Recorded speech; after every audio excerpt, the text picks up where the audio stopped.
get this last one because I gotta talk. We can't pod without talking about my guy Bhayshul Tuten. I'm gonna make it quick. Bhayshul Tuten's a league winner. You, Blake. He's remained.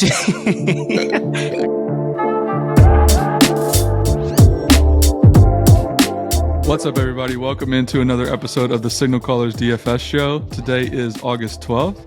We are talking bold takes today, planting our flags, taking some stances. This is going to be a fun one to clip for socials and look back on in a few months and see where we're wrong about everything, probably. I'm Kevin. I've got Blake and Trey here with me. How are we feeling today, boys? Good, man. I got some. I've been waiting for this episode. I got 3 or 4 takes that I feel pretty convicted about. So excited to get into those. Let's get it. I'm just ready to roll straight to business. Blake's like, these aren't even bold. This is like my normal takes. Yeah. Okay, before we get into that, let's hit some news from the week. I'm just going to run through a few of these injuries. Today it was announced that Jordan Love is getting a procedure on his non-throwing thumb to address a torn ligament. He's expected to be ready for week 1. Just adding to the laundry list of injuries from Green Bay. James Cook is practicing, which points to some good contract signs potentially.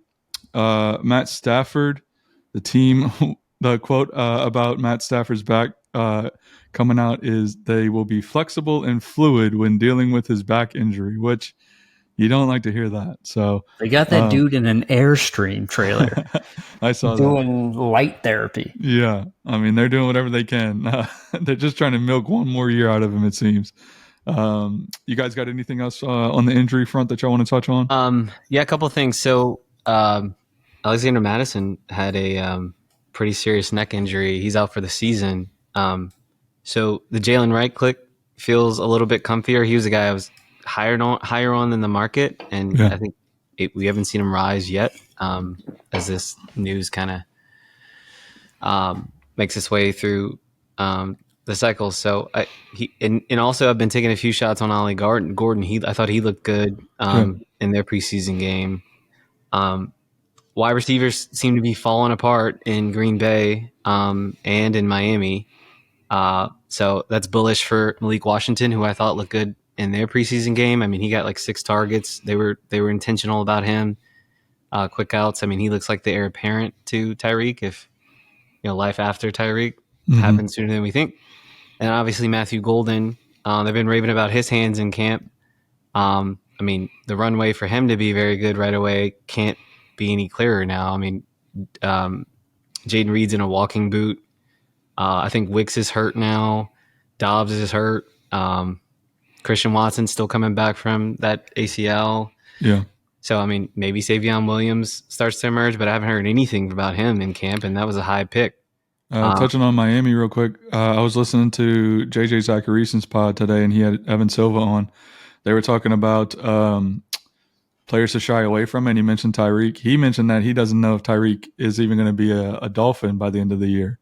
So the vibes have gone Vibes are not great. Significantly down in Miami with Tyreek. Yeah, it's crazy. Which isn't good because, I mean, the market has soured on this dude so quickly in not even 2 years. And, I mean, he was a clear-cut, like, top 3 pick in best ball a year ago. And it just seems like he's not right, though. I don't know.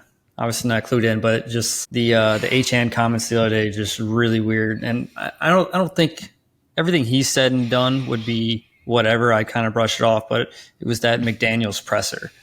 That's kind of what did it. His tone of voice and everything, to me, it seemed like he was really irked with Tyreek. But yeah, that's about it on the injury front. I think you're missing a big one. I think Tony Pollard gets a huge bump with Tyjae Spears getting a high ankle sprain. We don't quite know the severity yet, but high ankle sprains obviously usually linger, and it really hurts performance, at least for a little while. There's always a ramp-up period, so I expect to see a lot more Tony Pollard early. And Spears has fallen significantly. I mean, DraftKings specifically reacts to this stuff pretty quick. Like, now you can get Spears in the 130s, 140s. He was pretty consistently going in like the 110s, 120s. So that's a guy I'll be buying the dip on. I mean, I'll be monitoring the injury news, but still high on Spears. Unfortunate injury, but I like Okay, cool. Let's talk about some of the preseason games. There were a ton over the weekend. Shout out to Dwayne McFarland. He does a utilization report every week on fantasylife.com. It's a great read to just kind of, put everything into perspective or the things that matter into perspective. So Blake's got a few notes that he went through and kind of pulled out. He wants to talk on a few of them. So gonna let Blake cook on this one. Yeah, sure. So I'm not going to talk about all the games here, just some of them, and not going to touch on too much. So like the Rams, Blake Corum, Jarquez Hunter actually split time. Blake Corum came in, or they both started and played in the first drive. Jarquez Hunter, stayed in the game a little bit longer, but snaps were 59% Corum to 41% Hunter. So, relatively even there. Routes were both 44%.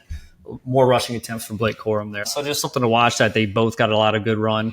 It's probably because they're feeling both of them out. Kyren, I think, is going to be a top dog, but whoever the RB2 is, I think the big takeaway is that there's no clear-cut RB2. So if Kyren goes down, it's going to be a committee. Yeah. Moving on to the Steelers, Caleb Johnson, he entered the game after Gainwell.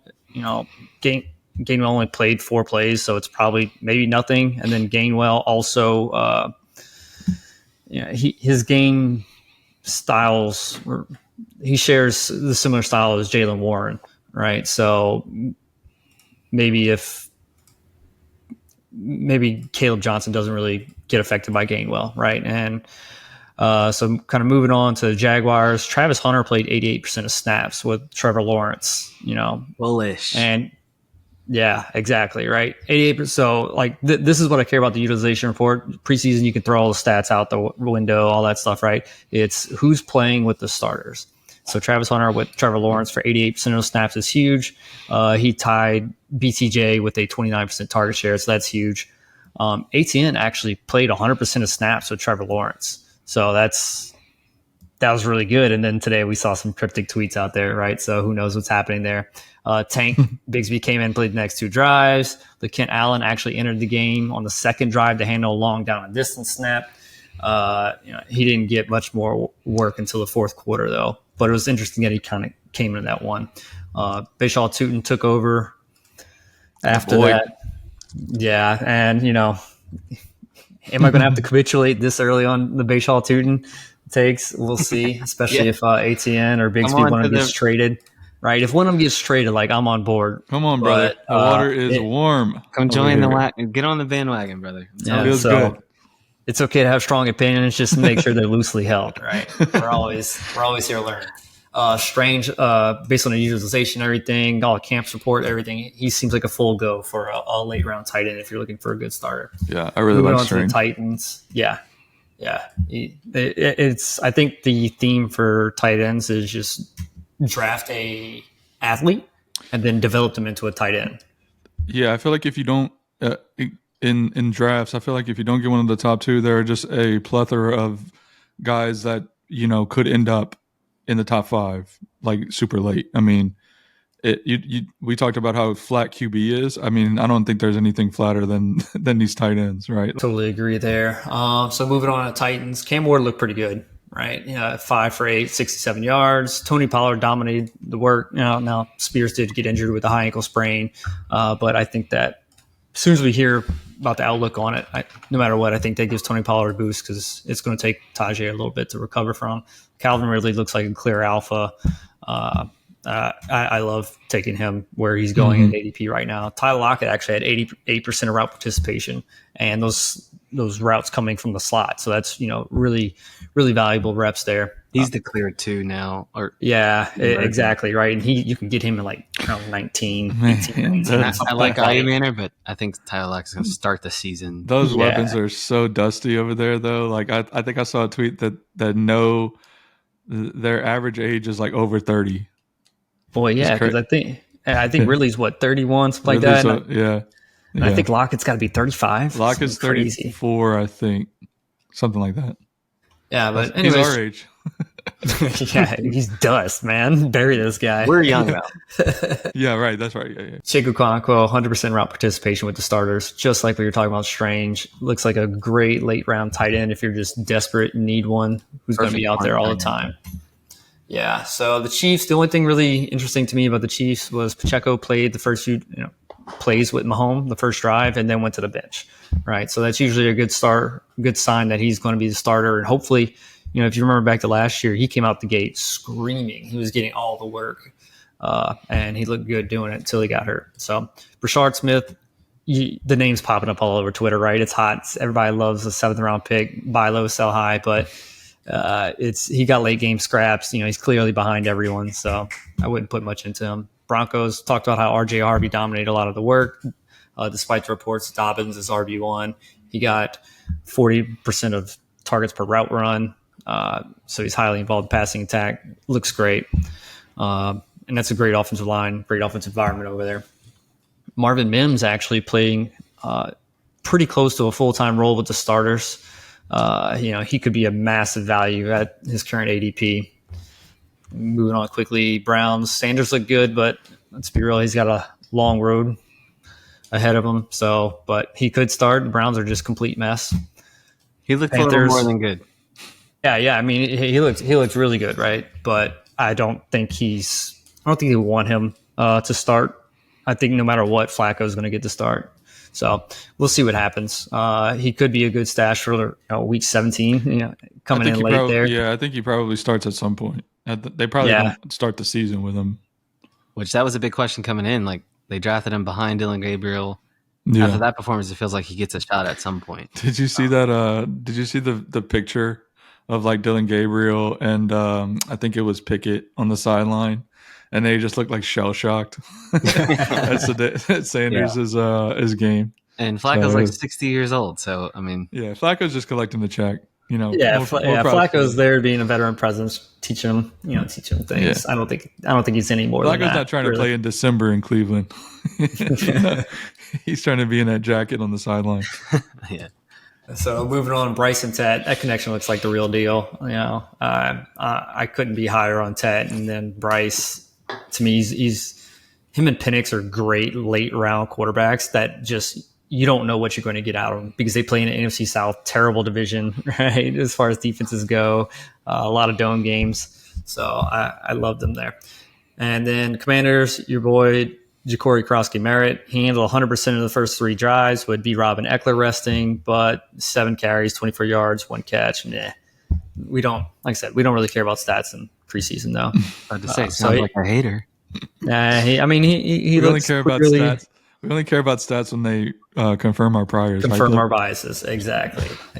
Last but not least, the Patriots. TreVeyon looks absolutely unreal. He clearly looked like the best player on the field. His ADP is going to be steaming up. Oh, yeah. I think it's insane. In one of my slow draft hundreds that I started last week, I think he just went at round pick 54. Something crazy like that. Yeah. So he's steaming up. Stevenson still look good. He had 83% of the rush attempts. He's losing passing network to TreVeyon, which that's going to just happen. TreVeyon's going to be James White plus, right? So how much rushing attempts can he steal from Ramondre, especially if Ramondre starts fumbling, right? And then I think it's really going to hurt him again. Then finally, Kyle Williams, he really showed ability to separate. If he can beat out Booty or anybody else for the wide receiver 2 role and clearly establish himself as the number 2, then he's just going to be a steal at ADP. We talked about Egbuka steaming up draft boards. TreVeyon Henderson is kind of following in the same suit, if not even a little bit more dramatic. I would say more. Do you feel after that game? Right. Do you feel the same way about TreVeyon as you do about Egbuka? Like as if you I'm assuming that you have TreVeyon. Your average draft position for him is like super low. Do you feel the same way of not wanting to grab him now as he's steaming up boards? Because you got him? TreVeyon, from what I've seen, I think he's really looking to explode, right? Ramondre does have fumbling issues, and Vrabel over there is kind of a no-nonsense guy. I don't think he'll ever get 100%, a huge workhorse back He's just never been that guy, right? But if he's that electric, you can't keep him off the field. It's like Alvin Kamara, when in his early years, like they're not going to. Mark Ingram was great, right? Oh, but we can't keep this guy off the field. Yeah, and so I think I don't know. It might be a Gibbs-esque, rookie year. I'm at 16.2% Henderson, and I'm mad that he's rising because I want more. I don't have enough by any means. I've been missing out on that. Like I had a draft. I don't know if it was yesterday or the day before. He and this was outlier, but he went at like literally 29, pick 29. Now he's consistently going in the 40s. My average pick on him is 63. So, he's expensive now, but I mean, let's just compare him to the next two guys, right? You got Chuba and Alvin Kamara. Ken Walker too. He goes or Ken Walker, and then usually TreVeyon. Mm-hmm. Are you where are you taking TreVeyon in that? Out of who? If you want to throw Ken Walker in, Ken Walker, Kamara, and Chuba, I'd probably take TreVeyon, but that's my thing. Over my life as just somebody who plays fantasy football, I skew heavily towards rookies. I love the unknown, right? Yeah. I want to take that guy lower than he should be going and be the person who's holding on to the golden ticket at the end. And it's burned me a lot when it hits. But when it hits, it's such a good hit. Like the Kareem Hunt rookie season, that opener. You remember that high? Oh, dude, I had him. In our home league, that was one of the best nights of my life. No, I'm just not really, but the dopamine hit that you get when you hit on one of those rookies, like I'm thinking AK Alvin Kamara's rookie year, like Michael Thomas's rookie year. I mean, obviously we skew heavy Saints. I don't know, man. It's for me. I'm looking at Chuba and Alvin. I'm like, man, I'm been kind of it's right there. Chuba a little bit. I probably would take AK, and who was the other one? Ken Walker. Yeah. Over. I think that's where I'm at. Chuba, like whatever. I could take TreVeyon over him. Chuba, I think though. Like Ken Walker and Kamara. If TreVeyon's my RB1, but RB2, I'm in on. Like I'll take him high. So just depends on if I get an early one. I think he's ahead of RJ Harvey. Yeah. I think that's a good wrap up of the preseason. Nice little rundown. Anything out of that long rundown that Blake just gave that you want to touch on, Trey? No, I think he covered it. Ready to get to the bold predictions. Okay, so before we get to the bold predictions, I want to pull up some of these tweets that Blake found. This is just hitting on what we've been talking about a little bit throughout the last few episodes, just how like insane some of the takes on Twitter have been. I know you guys have seen it. The Twitter threads of all of these experts talking about how they called such and such players last year. Here are the same players that they're calling this year. This is a funny meme, just like going over all of the traits that they have. And it's just to kind of touch on, like it's like maybe one or two is fine, but I'm seeing like way too many of them, right? And then it's just such shit analysis. Like I'm not leaving my draft without and they list 5 people and 3 of those guys are in the first round or something like that. It's just like that's impossible, right? So that stuff's just annoying. Grow up, and then grow up. ChatGPT is terrible at sports, by the way. Like terrible. Anyway, shout out at Jake Tribby. Good meme. That's a good one. This one was funny. I really hope that this is true about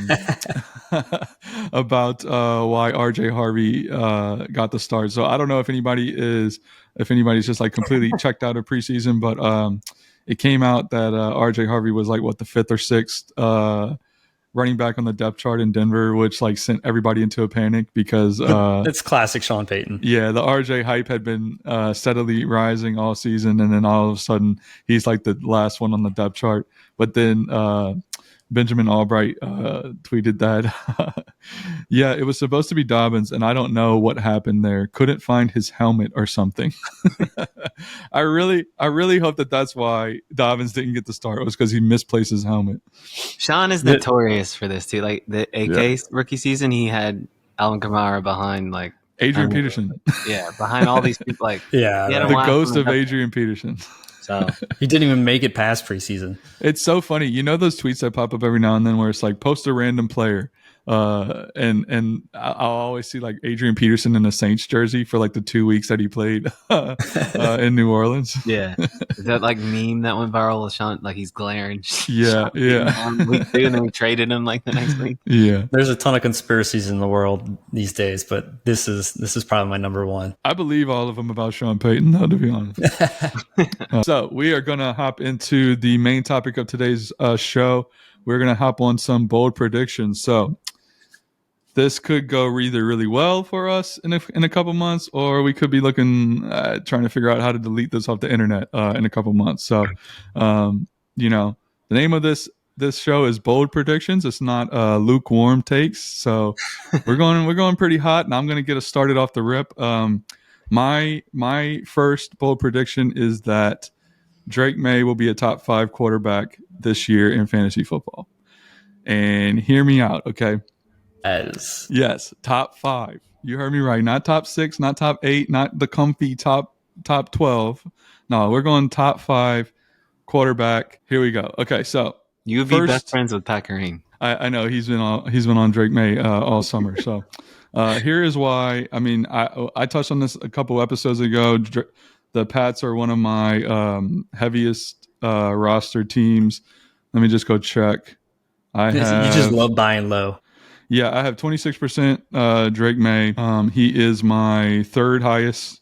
We're not going to count Tyler Shuck. He's my second highest rostered quarterback. So I'm the bags are heavy, but I think they're going to pay off. So here's why. Rushing upside, right?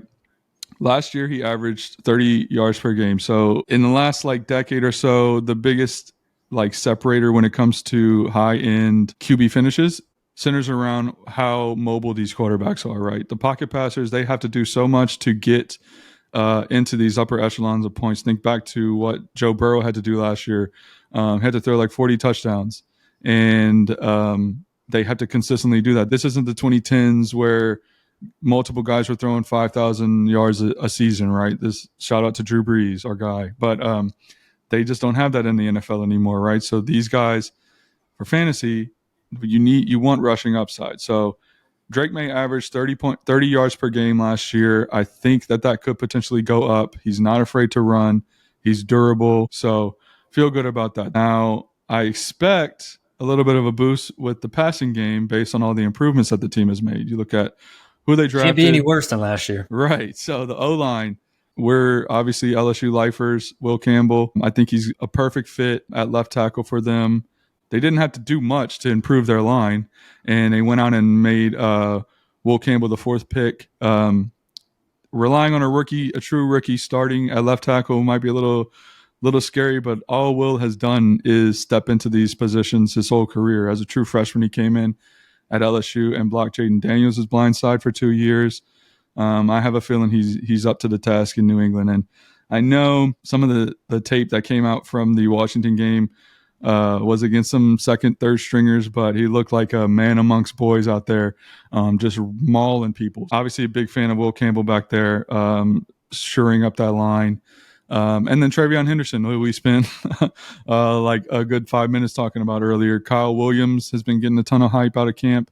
And then adding Steph Diggs. I mean, Steph Diggs might be the best wide receiver they've had over the last 5 years. And he's coming off a torn ACL, which, again, doesn't say too much about what they've had going on in New England. So doesn't have to be a huge improvement over what they've had for them to already start pushing him up. And then you look at the coaching staff. Josh McDaniels is coming back for, which is hard to believe, his 3rd stint in New England. I mean, he I don't even understand why he ever leaves, but he's coming back. He takes head coaching jobs. That's why. It's crazy that he just keeps getting head coaching jobs, but it's because of the jobs that he does at OC. I mean, look at what he did with Mac Jones. I had to go back and look at these stats for Mac Jones. I was shocked that he almost threw 4,000 yards as a rookie in 2021. Got him the job in Las Vegas.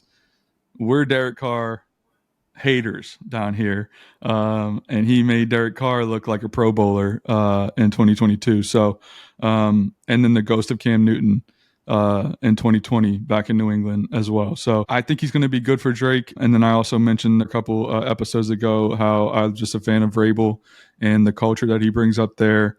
I think Will Campbell is an extension of that.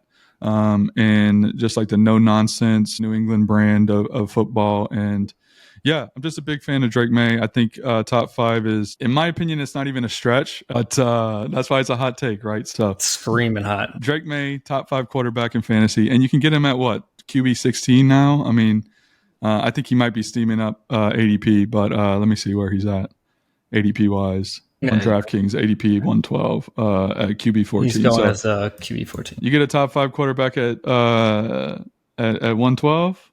It's pretty good. Hey, I'll back you on the take, man. I think it's bold. I love Drake Maye. Yeah. Talent alone, you think, all right, well, Lamar, Allen, JD, and Hurts, right? So then he's got to go right there. Yep. But Baker did it. And Baker's not a guy you think about as like just Goff. Talent play. Baker had like the second or third most rushing touchdowns in the league last year, though, right? Yeah, I mean, Baker actually ran a lot last year compared to previous years for him. Yeah, I mean, if I go back and look at last year's top 5 QBs, Baker had 378 rushing yards. He only had 3 TDs, but so yeah, Lamar, Joe Burrow, Baker Mayfield, Josh Allen, Jared Goff. So, I mean, unfortunately, I think Joe Burrow falls out of that top 5 because I just think he threw 43 touchdowns last year.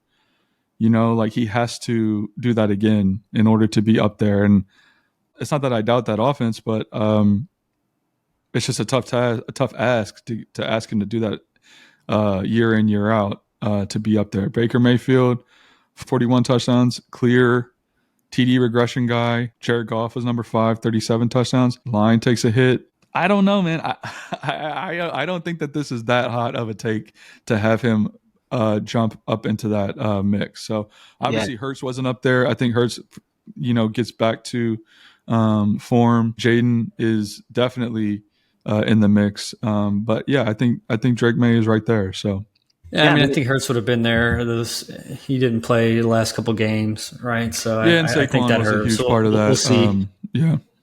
Yeah. Top 5 could happen with injuries. If you want to tell me top 5 points per game, then I'll definitely push back harder. I'm not taking any outs here. I'm saying top 5 finish. I'm not taking any. Oh yeah, well Jaden and Lamar and Hurts all get hurt. No, like I'm going all out. Like I'm putting it on tape. I'm thinking he's going to be up there. So well, theoretically, like if you assume Allen, Lamar, Daniels, and Hurts, he's got to beat out Burrow, Mahomes, Nix, Dak, Purdy, Justin Fields, Justin Herbert, CJ Stroud, all those guys. I do think Fields is a dark horse. Again, touching on the rushing upside of all these dudes. Fields doesn't even have to do too much throwing the ball to hop up there. And I mean, going back to one of the stats that I wanted to bring up, Drake Maye threw a TD in all 10 of his full starts, and he averaged 18.1 points per game in the games that he played in full. So I would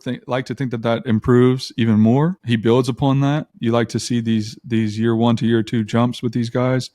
So yeah, I'm buying low. I think he's going to be up there getting drafted with Josh Allen, Lamar, Jaden, Hurts. I think he's going to be up there next year in these early rounds. And we're going to be trying to decide when it's too early to take Drake Maye next year. So that's my take. I'm going to let you guys cook with all of y'all's takes. I had to get my one in at the beginning. I'll sign off on that one. Yeah, I like Drake Maye. I hope you're right. I have a lot of Drake Maye, so let's see. I think he'll be consistent, like over the next decade, like a top 6 7 quarterback. So maybe this is the year that he's just got to break the ceiling first, right? And then announces himself. Yep. All right, so guys, I'm gonna give y'all a player A and a player B here, right? Okay. You're gonna tell us position? Wide receivers here. So, player A, their athletic profile is relatively similar. Player A is 6'1", player B is 5'11". Weight's the same, 189, 187. 40-yard dash, 4.41 to 4.39, right? Very, very similar numbers here. 10-yard split, all the same. Vertical jump, player A is 6 inches, right? So, pretty similar athletes. One's just can jump a little better and couple of inches bigger, right? Let's look at their team, the kind of the macro level here. So player A, his team passes 55% of the time. Player B, his team passes 54.2% of the time, right? The scoring average of both teams for player A, 22.9, for player B, 23.6. So, scoring's pretty much the same. Now, player A had he didn't play too much last year because of injuries. So, the stats aren't great for him. But if you look at him against man coverage, he was really, really good. He had 2.11 yards per route run, right? And that's per PFF. The other guy was just absolutely elite, 2.59 yards per route run. So it just dominated. What would you put the discrepancy in ADP on these guys right now? Player A is the one that didn't play a lot with injury, or B? Yeah, played, I want to say like 7 games, and some of that's ramp up time. So kind of another similarity is player A last year was like the third wide receiver on his team, and player B was an ambiguous, kind of wide receiver core. So that's kind of how players A's team is this year, right? It's kind of ambiguous. There's no clear number one here to take over. So it's kind of I'm building this up to say he's going to take over. Player A got injured last year. Player B was a smash? Yes. Okay. So I'll just give you the names here. Start with B, Ladd McConkey. Okay. Player A is Ricky Pearsall. So Ricky Pearsall was 31st overall. Ladd McConkey was 34th overall. So going into the ambiguous kind of wide receiver rooms, Juwan Jennings is like kind of hurt, contract, right? Everything's kind of weird with him. Then you have Ayuk, who news came in, said he might be back week 6, right? The verbiage around it sounded not great. And then he had an ACL and an MCL tear. So it's not just a clean ACL. There's a lot more to come back from for him. Brock Purdy's a super efficient player. And there's no other wide receivers there really, right? Especially if Juwan Jennings is hurt or contract, whatever, right, is his issue. But even then, I don't think Juwan Jennings is guaranteed to be better than Ricky Pearsall. Blake, are you about to say that Ricky Pearsall outscores Ladd McConkey? Blake, state the bold take. Ricky Pearsall, top 20 finish here. Okay. So he's being drafted I think wide receiver, 40? 36, right? So close enough to 40. So he's going to double his value, essentially. Yeah, double his value. Okay. I like that take. And, if you want to put me to the wall, I think he could outscore Ladd McConkey. I think that is a very real possibility. A lot of the other comparisons I was kind of looking at, was Zay Flowers was another good one. I think. I mean, dude, right? Have you seen the injury report for San Francisco? All this dude, both these teams are cursed for injuries. All this dude has to do is stay healthy. Yeah, I mean, he should be the wide receiver one. Debo's gone now, so yeah. Ayuk's not going to play till week 6. It's Kittle and then McCaffrey. I don't think it's crazy. The Ladd thing feels a bit of a stretch, but I think it's top 20. The reason why I brought up Ladd is because their physical build's so similar. The draft capital's the same, right? Yeah. Also, they're white. They're white. Oh, well, okay, yeah. Yeah. I didn't say it. He's super talented. He's a flashy player, and Pearsall would like that. I mean, he's a first-round pick. And he got shot, so people didn't see it. But I like that one, honestly. So, for the record, Blake's bold take is Ricky Pearsall outscores Ladd. Okay, I'll take that one. Because I think that's a pretty good problem. That's hot. That's a hot take. That's is a bold for sure. Okay, we're off to a pretty good start. Man, we were cooking. Yeah. So second one, just real quick, very similar situation. Another first rounder this year. It's Matthew Golden.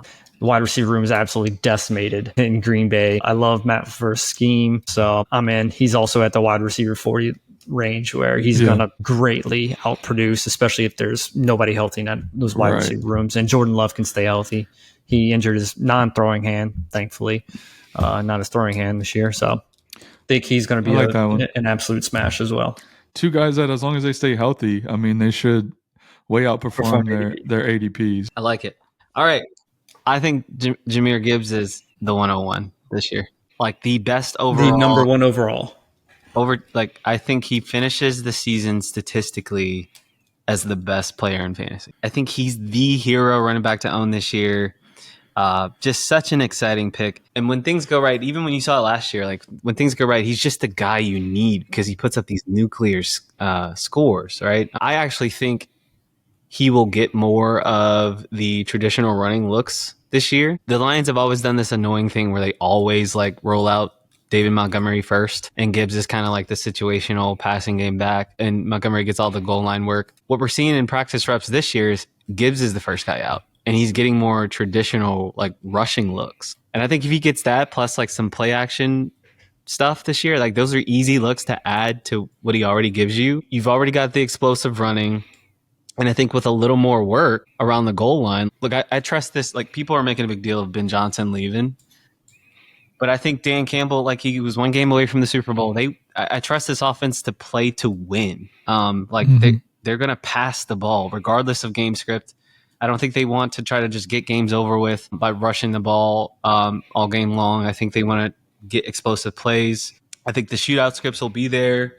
Versus them trying to burn the clock. It just feels like this is the legendary RB year for Gibbs. When you do what he did down the stretch last year, you can't put that genie back in the bottle. Like you have to, like he's probably the best running back in the NFL. How do you watch that and not do more of that and ramp him up, right? Like how do you go back to this, like, let's lead with David Montgomery crap, right? Yeah. He should just be used purely to keep Gibbs fresh. He's first in all the drills. He's the true starter, finally. Like, he's not just this scat back that has these explosive plays. I mean, in what he did with just that role last year was insane, right? You know what's crazy? Looking back at total fantasy points, as great of a year as Barkley had, Gibbs was 10 points behind him. I mean, I know a lot of that comes from week 18 when those points aren't being used, but in the playoff weeks, 28, 28, 29, in the weeks that mattered. Yeah, and I still don't think he's like a complete lock on the backfield like a McCaffrey, right? Like McCaffrey gets like 90% of the touches. But I do think we see more of like closer to, 70, 80% versus like the 50, 60 we've seen in the past with him and Montgomery. Right. Like they would just use him for these home run plays and he would get the scoring output, but like they use Montgomery more. And I think this is the year again. Like they see it. They saw it last year when he gets the touches. It was so evident. When Gibbs got the ball, he was just so much more explosive than Monty. And it was so frustrating when Gibbs would break off these like 10, 12-yard runs, and then here comes Monty just get like plugging away 3 or 4 runs. Touchdowns. Yeah, I remember back to his rookie year how frustrating it was that they took this dude 12th overall and they just weren't using him, and it was so evident that he was such a better player than Monty. But they had a plan and it worked out, and it's worked out so far for them. I'm a Gibbs fan for sure. I hope, like you said, he can get more of that bell cow role. Yeah, so I wanted to hate on this a little bit, but then I went look at the actual because I was thinking like, oh, Montgomery missed games last year. How much did he actually miss? And he missed weeks 16, 17, 18. And then even in those weeks he missed, he's only played 69% of snaps, 52% of snaps, 66% of snaps. And he put up 46 points in the last week, right? What weeks did Montgomery miss? 16, 17, 18. Yeah, he put up 28.4, 29.3, 49. I thought he missed way more than that for whatever reason. If you go look at his game log, he looks like he's been a bell cow, right? Like, that's what's crazy. It's like he's done this. He's been this efficient with like this weird role. Yeah, I think done now. I think he's last year. It wasn't. I wouldn't say it's done though. So two things to go against this, right? And I think they're big things. I don't think Montgomery's going away. I think he's going to keep getting, his 10, 12 touches a game, sometimes 21. I'm looking at like Chicago last year, but it's probably because they were blowing Chicago out. I think it's a Dan Campbell thing there. Bite him in the kneecaps. David Montgomery's a tough runner, and I think they love that physicality from him. And so I think he's always going to get his. And then the other one is losing Frank Ragnow, the center. I think centers play a big deal in the rushing game. I think that's going to come down a little bit. Like all the efficiency numbers will come down a little bit because their offensive line takes a big hit with that. I don't know anything about the guy behind him. Maybe I should go read up on Thorne's stuff. But I think just continuity wise, it's not going to be as effective. But I mean, that's like my only 2 knocks against it. Everything else looks pretty good because the main issue I had with it was Dave Montgomery. He missed a lot of last year, and he didn't. And Gibbs was number 7 overall, number 1 running back. Yeah, I think they're going to be intentional with him this year. Like you think about Achane, right? Like he's not a workhorse profile. He had that weird year where he started the year behind Mostert, and they both smashed. But then Achane kind of came on down the stretch, and now he is their workhorse, right? Like he didn't have the archetype for it, but they use him that way. And I think that's coming with Gibbs. And I think Gibbs is an even more explosive runner. So I think he'll be the 101. I love taking him whenever I get the chance to. Like, if I don't get the 101, like, chances are, and I land in the top 6, I'm probably trying to get Gibbs. Like, that's just where I'm at with it. That's the stance I'm taking. All right, Trey. Well, you got another one? I got a couple. I think this is the year of the Baltimore stack. I do. I think the Lamar, Zay, Andrew stack could be a mega hit this year. Like last year, it was like, it's kind of like the Burrow Chase Higgins thing. Like it's so hard to do, and you have to invest a lot of very high draft capital and to pull it off. Last year, we were drafting Andrews at the 4 or 5 turn. Mm-hmm. And so it was like, if you get Lamar, you got to like follow him up with Andrews and then hope you can get Zay on the next turn. This year, you can get Lamar in the 3rd, and you can get Andrews in what, like the 9th, 8th, 9th? And Zay usually goes in like the 5th or 6th. So it's a little more spaced out. I just think that's going to be a smash stack this year. I think Lamar is the best quarterback in the NFL. I just do. He's a running back with QB eligibility. Oh, well, he's no Drake Maye, but I give a slight edge to him over Allen, just because I think he has another level to get to. And we talked about this, like, even if you go look at Josh Allen's game log, you see some of these like 12-point games, right? Like, of course, Josh Allen can go off for 52. With Lamar, you kind of never see those. You might see I think his floor is like closer to 20 points, and in any given moment, he can put up 40 balls. Because of the rush, multi-time MVP, and when you build like a team with an elite QB, you want a guy that can spike every single week. Mm-hmm. And has a higher floor than anybody. And like I said earlier, I think Zay Flowers is a borderline star. Lamar could be dropping 40 balls consistently, and God forbid anything happen to Henry.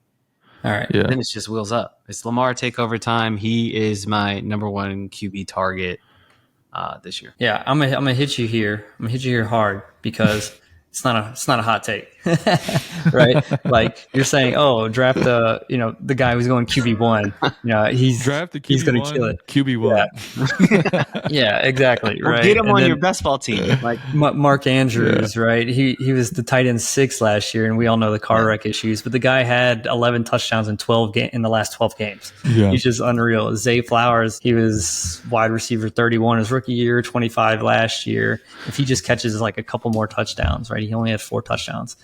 He's probably in the top 20 there. To be clear, the take is not that Lamar is the best quarterback in the NFL. The take is the Baltimore stack smashes. Yeah, we're doubling down on all these. That's what you're saying. I will say, man, nothing is more fun than watching Lamar go for 40 on your team. Going a couple years back, the weekend that me and Blake both hit in DFS was when Miami played Baltimore. And they had that 40-plus point shootout. Yeah, that was such a fun game, and we've been like chasing that high ever since. So. Yeah. So, I think the Baltimore stack is a smash. And real quick, just to piggyback off of that, I think the way to draft this year that like I feel the comfiest and like my team has the most upside is when I go elite wide receiver, elite tight end, and elite quarterback. Not 0 RB, not hero RB, just a straight 1-1-1. Just a balanced build. Get those guys who could finish at the top of each of those positions. Like starting your draft with like a CeeDee Lamb, a Trey McBride, and a Lamar feels nice. Or a Josh Allen and a Gibbs and a Bowers. I feel that then like you have 3 guys who are just like auto advanced players. So I just think you need one of those guys between Bowers, McBride, and Kittle, and then Lamar, Allen, and JD this year. And I think you know how I feel about McBride.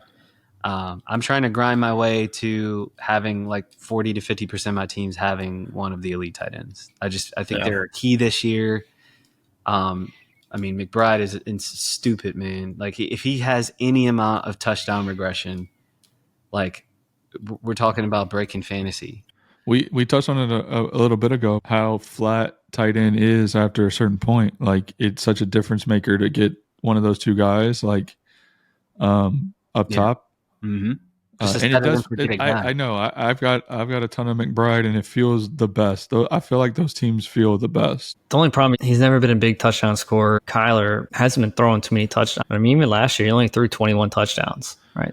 I'm at 26% McBride. Doesn't it kind of feel like this is a Kyler year though? Like I've been in on him.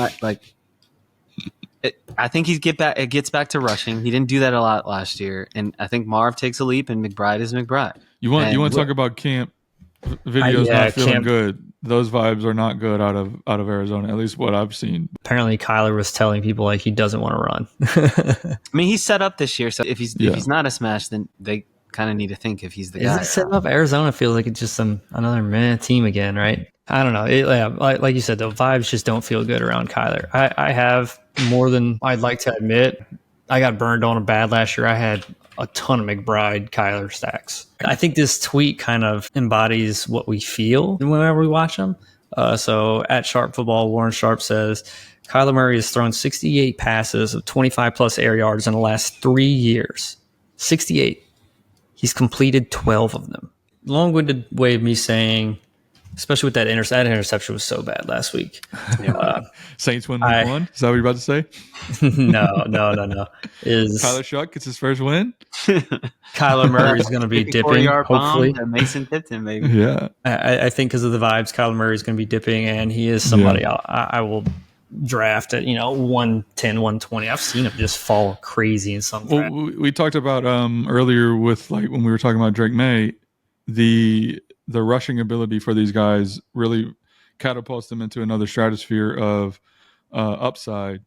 And Kyler used to be that guy before he tore his ACL. Remember one year he started off like the quarterback one for like the first 10 weeks. It was something crazy. 2020 was the year that I'm thinking 28. I'm looking at sleepers, so I'm not necessarily looking at DraftKings, but 28, 34, 25, 29, 31, 32, 46, 46. Yeah, back to back. I mean, he just went 2020? 2020. That was his second year. I mean, that was a tear. Finished QB3.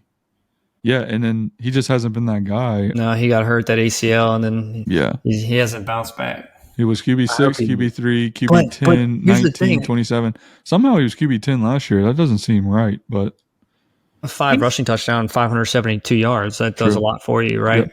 I hope the reports that he doesn't want to run aren't true, because he's got legs, man. Like when he scrambles, like he did it in a preseason game. Like this dude's fast as hell, man. Like, and he was like that in college. Like when he ran, he runs like a bad kid. Yeah, yeah. like a little cartoon. Keeps his arms down. Yeah, feet move so fast. But I don't know how we segued into Kyler, but yeah. He's attached to McBride, so who I draft a lot, so I tend to get a lot of Kyler. Or get him because he keeps falling, and I can't quit my man. All right, Trey, get this last one because I gotta talk. We can't pod without talking about my guy Bhayshul Tuten. I'm gonna make it quick. Bhayshul Tuten's a league winner. You Blake. He's remained. I can't wait till Kevin edits the highlight over this. He's remained cheap this whole best ball season. Why is Cam Scatterboo going at pick 100 when he doesn't clearly have the starting job? Why does Jordan Mason go at pick 92 when he's got a pretty damn good incumbent starter in front of him? Why is Ray Davis going at pick 130 something? Like people have to remember the archetype of Bhayshul Tuten. He is a workhorse. He's a workhorse. Like this is not a guy that if one of the Bigsby or Etienne gets traded or Bigsby gets hurt, that he's going to be like RB14 in projections. He's going to be a top 8 back. Like he's going to get the backfield. He runs a 4.3, right? Like he is a true workhorse. And so if and when he takes over this backfield, he's not like a scat back. He's not like a third down situational runner. Like this is a dude who's a 3-down back, clear cut starter. And that's a guy I want to be drafting at pick 160 and 170. You know what I mean? Because if he gets an opportunity, he's not giving it back. You could say this about so many people, Dobbins, Warren, Charbonnet, Stevenson, Scatterboo. Hang on. Who's more exciting, right? The difference is unknown. We talked about it. The difference is there's a 3-headed backfield here, right? I don't think, it's a known 3-headed. Currently, yes, but I don't think it's going to be 3. But by the middle of the season, I don't think it's going to be 3. So to me, I think the reason why I've been so against him is because everybody's reasoning for, really leaning into Tuten is that they're like, oh, Etienne or Bigsby's going to get traded this offseason. It ain't happened, right? So And then all the camp reports, ATN's killing it. Dude, Bigsby's the best runner. Wait for that Schefter tweet saying ETN gets traded tomorrow or like something like this week. We're going live. We are going live. It ain't happening. Like you might as well keep your camera off the whole time. That I'm saying, look, that's why I'm holding off, right? That's why I'm not in love with Tuten. Everybody's in love with him. I'm not in love with him because it's a three-headed backfield. By nature, I try to stay out. But at 156, it's not a bad place to take a shot. Right? I mean, I got him at 169 in the draft that we did. Feels like he could be that guy late in the season when you need him the most. I'll say he feels a lot better than Krosky Merritt. Right, like I can get on board with him a lot easier than Krosky Merritt. Yeah, and I mean, if you are not to react to that one, I'm not going to react to that one. But if you are following like Coach Speak, Liam Cohen has been talking really positively about Tuten, and he got work with the ones today. Got work with the ones, and he ripped off like a 50-yard run in practice. Like the dude is. Yeah, look, it's practice, right? They like slap hands in the Cam hole. Scadaboo did that, we would come on the show, opening the show with that. He would draft him at 60. He's so talented, man. He's talented, dude. And at 160 or cheaper, he'll probably end up being my highest drafted running back if I have anything to say about it. He's currently my second highest after Taj Brooks. Today was really interesting with the Chelsea, the tweets, and that came after ATN played a little bit of practice and he walked out and didn't speak to media because of cramps. That kind of does sound like a trade rumor. So we have strong opinions here, and I said it before, loosely held. If one of them's gone, he's going to sky. Right now, I'm going to start to hit Tuten for sure. Look, I mean, I can't say enough good things about like the prospect of him, where he goes. They draft him in the 4th, and again, his archetype, his profile is nice. Love 4th round draft capital is not great either, right? That was another thing. I mean, it was a super deep draft. So I mean, Scadaboo is a 4th rounder. Yeah. Okay. I mean, he was like second pick in the 4th round, something like that. Okay. What? Bhayshul was pick 104. What was Scadaboo? I don't know, man. It doesn't matter. It's a 3-headed backfield versus 2. 105. Literally right behind him. And you're drafting Scadaboo 50 picks ahead of Tuten. We could go on about this for the rest of the night. Let's just wrap this up, man. It'll be fun to look back on this one in a few months or at the end of the season, check in on it. But yeah, you guys have anything else before we get out of here? Ricky Pearsall's definitely not outscoring Ladd McConkey. You know what, guys? Everybody say a prayer for Trey that he wins some money in best ball so he can buy a new computer and doesn't crash during a stream. I got Bhayshul, Tuten, and Lamar Jackson. Me too. We just talked about my Lamar Jackson team in a high money league. I think we might try to do another draft next week or later this week. That was fun. Maybe do a $10 one. I have a feeling that one's going to be even more weird than the $20 one that we did.